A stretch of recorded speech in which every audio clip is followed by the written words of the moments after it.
Hello, congratulations on completing the module Understanding Leadership. This presentation has been prepared to assist you with successfully completing your assignment. I am your facilitator, Jacqueline Moe-Cox, and you will see me in the bottom right-hand corner of the screen. Consider this quotation taken from John Maxwell, and I quote, "Leaders must be close enough to relate to others, but far enough ahead to motivate them." End quote. Now, what are our aims and objectives? This presentation will focus on the following: a summary of the major takeaways from the training session, highlighting one relevant management theory. And I am also going to provide some practical guidelines for approaching the course assignment using some motivational tidbits for your successful completion. The course summary will include a definition of management and a definition of leadership. Also, we will take a look at the differences between leadership and management, and we will have an overview of Douglas McGregor's management theory X and Y. So what is management? The Business Dictionary provides this definition. It is the process of planning, leading, organizing, and controlling people within a group in order to achieve goals.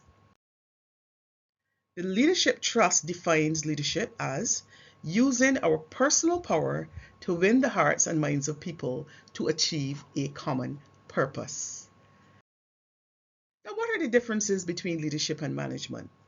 Warren Bennis, in his book on becoming a leader, suggests that leadership is concerned with producing change and movement, whereas management is focused mainly on order and consistency.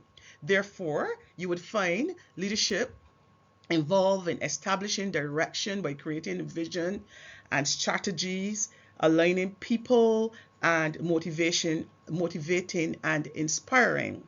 Whereas management is more concerned with planning and budgeting, organizing and staffing, and controlling and problem solving, developing incentive, and generating creative solutions. Bear in mind that all of us, as we carry out our organizational functions, at some point in time, we will be exercising some leadership qualities and some management qualities. So we will have an effective blend of the two.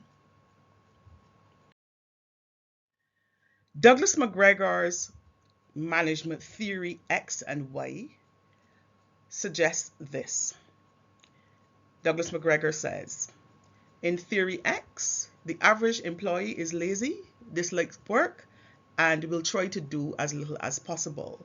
Whereas in theory Y, employees are not inherently lazy. If given the chance, they will do what is good for the organization. So what he is suggesting is that in theory X, to ensure that employees work hard, managers would closely supervise employees, more like an autocratic style.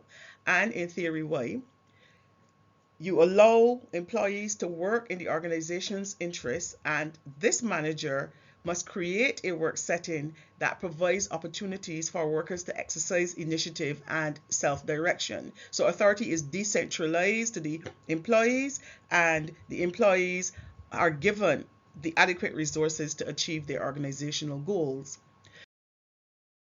Theory X tends to lead to a more autocratic and paternalistic management style, whereas theory Y leads to more consultative and participative management.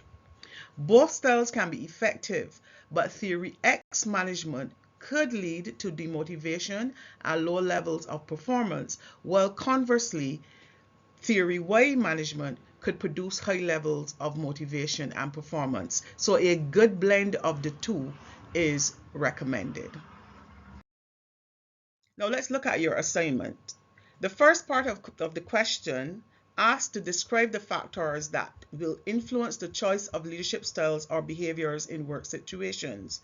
You are encouraged to conduct a thorough literature review on the most common leadership styles used in diverse work environments, focusing on the key reasons presented to determine why these particular styles were utilized and focusing on the positive and negative outcomes in each case.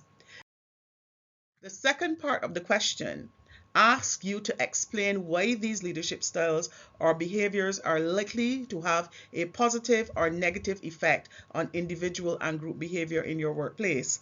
You are strongly encouraged to do a scan of your workplace to determine which of the research leadership styles or behaviors are present.